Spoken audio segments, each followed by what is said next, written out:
Hello मेरे प्यारे viewers, स्वागत है आपका अपने यूट्यूब चैनल रजनीश सरवस्ती में। दोस्तों, आज हम देखेंगे साइंस के 10 ऐसे धमाकेदार क्वेश्चन जो किसी न किसी एग्ज़ाम में पूछे गए हैं और भविष्य में इन क्वेश्चनों के आने की संभावनाएं अधिक रहेंगी। तो आपका समय न बर्बाद करते हुए चलते हैं पहले क्वेश्चन की तरफ। पहला क्वेश्चन दिया गया है दोस्तों, यहाँ पे द्रव अवस्था में पाया जाने वाला एकमात्र अधातु कौन सा है? तो यहाँ पे ऑप्शन दिया गया है ब्रोमीन, पारा, क्लोरीन या हाइड्रोजन। तो यहाँ पे दोस्तों आपका जो सही आंसर होगा वो होगा ऑप्शन ए ब्रोमीन। द्रव अवस्था में पाया जाने वाला एकमात्र धातु कौन सा है? तो वो होता है पारा। कौन सा दोस्तों? पारा। और इसका जो संकेत होता है वो होता है Hg। आगे दोस्तों यहाँ पे देखिए क्लोरीन के बारे में देखिए। क्लोरीन एक ऐसी गैस है जो फूलों का रंग उड़ा देती है, यानी फूलों का रंग उड़ाने में क्लोरीन गैस का यूज किया जाता है। अगला हाइड्रोजन। अब हाइड्रोजन के बारे में देखते हैं। दो चीज़ें यहाँ पे इम्पोर्टेंट हैं हाइड्रोजन के संबंध में। पहला, इसे भविष्य का ईंधन बोला जाता है। किसका? भविष्य का ईंधन। और दूसरा, यह सबसे हल्की गैस है, सबसे हल्की गैस। अब आगे चलते हैं दोस्तों अगले क्वेश्चन पे। यहाँ पे देखिए दोस्तों, दूसरा क्वेश्चन दिया हुआ है कि परमाणु के नाभिक में होते हैं option A neutron, option B electron, option C proton या ऑप्शन डी प्रोटॉन तथा न्यूट्रॉन। तो दोस्तों यहाँ पे जो आपका आंसर सही होगा वो होगा प्रोटॉन तथा न्यूट्रॉन दोनों। कैसे? देखते हैं दोस्तों। मान लीजिए ये कोई परमाणु है और उस परमाणु का क्या होगा? अपना एक नाभिक होगा। इस नाभिक में दो कण पाए जाते हैं, एक तो प्रोटॉन और दूसरा न्यूट्रॉन। और इस नाभिक के चारों ओर अनेक कक्षाएं बनी होती हैं जिसमें इलेक्ट्रॉन क्या करता है दोस्तों? चक्कर लगाता है। प्रोटॉन पे प्लस चार्ज होता है, न्यूट्रॉन पर कोई चार्ज नहीं होता है, जबकि इलेक्ट्रॉन पर माइनस चार्ज होता है। और ध्यान रखना दोस्तों, अगर कभी पूछा जाता है कि नाभिक के खोजकर्ता कौन थे, तो वो थे आपके रदरफोर्ड महोदय। और ध्यान दीजिए दोस्तों, यहाँ पे एक इम्पॉर्टेंट चीज़, प्रोटॉनों तथा न्यूट्रॉनों की संख्या का योग द्रव्यमान संख्या कहलाता है। क्या दोस्तों? द्रव्यमान संख्या। अब अगले क्वेश्चन पे चलते हैं। तीसरा क्वेश्चन देखिए दोस्तों, यहाँ पे दिया गया है कि विद्युत बल्ब का तंतु किससे बना होता है? ऑप्शन ए तांबा से, बी एल्युमिनियम से, सी सीसा से या डी टंगस्टन से। देखिए दोस्तों, ये यूपी पीसीएस में आया हुआ क्वेश्चन है 2011 में। तो ये बहुत ही इंपॉर्टेंट क्वेश्चन बन जाता है, आने वाले एग्जामों में भी बहुत इंपॉर्टेंट है। अब देखते हैं यहाँ पे जो आंसर आपका सही होता है ऑप्शन डी टंगस्टन होता है। अब नेक्स्ट क्वेश्चन पे चलते हैं दोस्तों। चौथा क्वेश्चन है दोस्तों कि मनुष्य के शरीर की सबसे बड़ी ग्रंथि कौन सी है? ऑप्शन ए पीयूष ग्रंथि, बी आदिवृक्क ग्रंथि, सी यकृत या डी अग्नाशय। तो यहाँ पे जो आपका आंसर सही होता है दोस्तों यकृत। इसे लीवर कहा जाता है। क्या कहते हैं दोस्तों? इसे लीवर बोला जाता है। आगे देखिएगा, यहाँ पे इम्पोर्टेंट है पीयूष ग्रंथि। पीयूष ग्रंथि को मास्टर ग्रंथि बोला जाता है। क्या बोलते हैं? मास्टर ग्रंथि। और लीवर दोस्तों, अगर कोई व्यक्ति को मारा गया है जहर दे करके, क्या दे करके? जहर।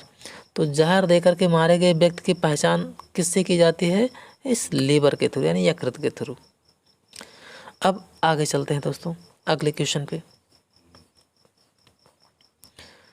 अगला क्वेश्चन है दोस्तों, लेंस की क्षमता का मात्रक क्या होता है? यानी लेंस की क्षमता का मात्रक लिखिए। Option A dioptre, B ohm, C newton या डी एम्पियर। तो यहाँ पे जो आपका आंसर सही होता है वो ऑप्शन ए ही सही होता है, डायोप्टर। इसे डी से दिखाते हैं। किससे दिखाते हैं? इसे डी से। और यहाँ पे देखिएगा इम्पोर्टेंट चीज़ है, लेंस जो कभी पूछा जाता है कितने प्रकार का होता है? तो दो प्रकार का होता है। एक तो होता है आपका उत्तल लेंस और दूसरा होता है आपका अवतल लेंस। और लेंस जो होता है, कभी पूछा जाए कि लेंस किस कांच का बना होता है, तो इससे फिलेंट कांच का बना होता है। ये किस कांच का बना होता है दोस्तों? फिलेंट कांच का। अब इनके ऑप्शनों पर भी नज़र डाल लेते हैं। देखिए, ओम ये किसका मात्रक है? तो ये है वैद्युत प्रतिरोध का, यानी प्रतिरोध का मात्रक है ये। आगे अगला न्यूटन, तो ये है बल का मात्रक, और एम्पियर ये है धारा का मात्रक। ये देखिएगा यूपी पेट में आया हुआ क्वेश्चन है ये, पीईटी 2021। अब आगे चलते हैं अगले क्वेश्चन पे। और हाँ दोस्तों, यदि आप हमारे चैनल पे नए हैं तो आप हमारे चैनल रजनीश सरबस्ती को सब्सक्राइब कर लीजिएगा और बेल आइकन को प्रेस कर लीजिएगा, ताकि जब भी मैं वीडियो अपलोड करूं तो नोटिफिकेशन आप तो जल्द ही पहुंच जाए। अब अगले क्वेश्चन पे चलते हैं। क्वेश्चन नंबर 6 है, एक नाभिकीय रिएक्टर में भारी जल का कार्य होता है। ए न्यूट्रॉनों की गति को मंद करना, बी न्यूट्रॉन की गति को बढ़ाना, सी नाभिकीय क्रिया को रोकना, या डी रिएक्टर को ठंडा करना। यूपी पीएससी 2011 में आया हुआ क्वेश्चन है। अब आप देख सकते हो यहाँ पे जो आपका आंसर सही हो रहा है वो होता है न्यूट्रॉनों की गति को मंद करने में। अब इससे पहले समझ लेते हैं, जो भारी जल के संबंध में पूछा जाता है कि भारी जल का सूत्र क्या होता है, तो होता है D2O। बोला जाता है इसको ड्यूटेरियम ऑक्साइड। क्या बोलते हैं? Deuterium oxide. और नाभिकीय रिएक्टर में क्या होता है, इस D2O का यूज हम न्यूट्रॉनों की गति को मंद करने में प्रयोग करते हैं। आप देख सकते हो फिगर के माध्यम से जाती है बिजली। क्या बनाई जाती है दोस्तों? बिजली। और इसमें ईंधन के रूप में पूछा जाता है कि ईंधन के रूप में नाभिकीय रिएक्टर में क्या यूज किया जाता है, तो यहाँ पे यूज किया जाता है यूरेनियम या प्लूटोनियम। ये दोनों तत्व आपके यूज किए जाते हैं, और ये दोनों तत्व रेडियो एक्टिव तत्व हैं। अब अगले क्वेश्चन पे चलते हैं दोस्तों। क्वेश्चन नंबर 7 है दोस्तों कि ठोस चालक में धारावाहक होते हैं। Option A proton, option B neutron, C मुक्त इलेक्ट्रॉन, या डी इनमें से कोई नहीं। पीईटी 2021 में आया हुआ क्वेश्चन ये भी है। तो यहाँ पे जो आपका आंसर सही होता है वो होता है फ्री इलेक्ट्रॉन, यानी मुक्त इलेक्ट्रॉन। यानी अगर मान लीजिए कि कोई चालक तार है यहाँ पे, तो इस चालक तार में जो बहते हैं वो फ्री इलेक्ट्रॉन से ही बहते हैं यहाँ पे। तो चलिए दोस्तों अगले क्वेश्चन पे चलते हैं।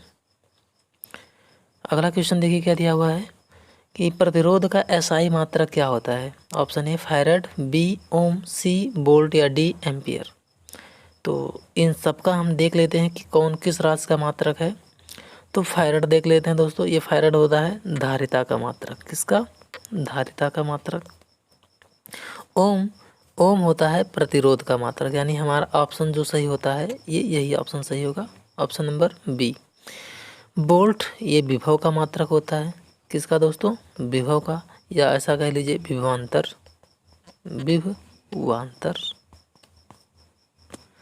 आगे यहाँ पे धारा, तो धारा का मात्रक क्या होता है? एम्पियर होता है। अगले क्वेश्चन पे चलते हैं दोस्तों।